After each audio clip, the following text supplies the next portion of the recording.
Des gestes précis, rapides, le regard affûté, le métier de lissier n'a plus de secret pour Patrick qui tisse depuis plus de 40 ans.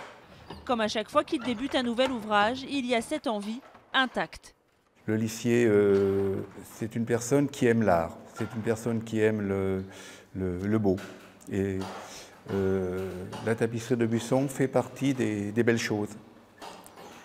C'est un produit rare quand même, c'est quand même un tissage qui est pratiquement pratiqué qu'en Europe. Aubusson, petite cité nichée au cœur de la Creuse, la référence de la tapisserie en Europe depuis plus de 500 ans. Un nom d'excellence reconnu, l'UNESCO a classé en 2009 cet art au patrimoine immatériel de l'humanité. Au cœur de la ville trône désormais ce bâtiment aux couleurs chatoyantes, la Cité internationale de la tapisserie qui ouvre ses portes cet été. C'est un projet qui est à la fois sur la conservation, la diffusion d'un grand patrimoine de la France, mais c'est aussi un projet qui a une responsabilité dans l'animation de la filière économique, parce qu'il y a toujours une filière économique complète de la production de tapisserie.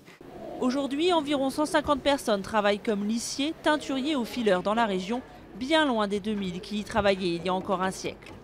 Ce bâtiment présente les différentes époques de création, des pièces rares comme cette licorne datant du XVe siècle ou bien l'âge d'or des décors pastoraux, mais aussi des pièces signées des grands artistes du XXe siècle comme ces tapisseries de Le Corbusier ou de Georges Braque, avec pour objectif premier de dépoussiérer l'image vieillotte du tissage.